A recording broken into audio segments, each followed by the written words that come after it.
The City of Bloomington Parks and Recreation Department is pleased to present this audio adaptation of the Hidden River Pathway Project interpretive sign located at the Waldron Hill and Buskirk Park, 331 South Washington Street in Bloomington, Indiana.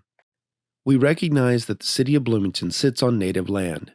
The city, as well as city administrative buildings, are on the traditional homelands of the Miami, Delaware, Potawatomi, and Shawnee people, and we acknowledge they are the past, present, and future caretakers of this land.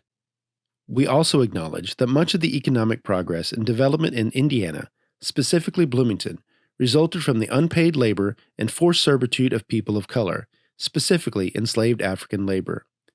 We acknowledge that this land remains home to and a site of gathering and healing for many indigenous and other people of color, and commit to the work necessary to create and promote a more equitable and just Bloomington. We move forward knowing and acknowledging our rich, complicated, and sometimes painful past so that we can learn from it and create a true land of opportunity.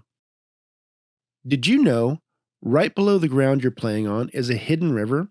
Miles of culverts under downtown Bloomington carry the Campus River, formerly the Jordan River, from Dunn Meadow at Indiana Avenue to First Street and College Avenue, where it reappears as Clear Creek.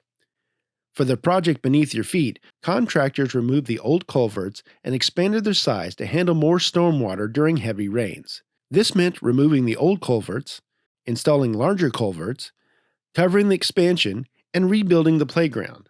The project required 9,402 cubic yards of concrete, or 940 full concrete trucks, and 883 tons of steel.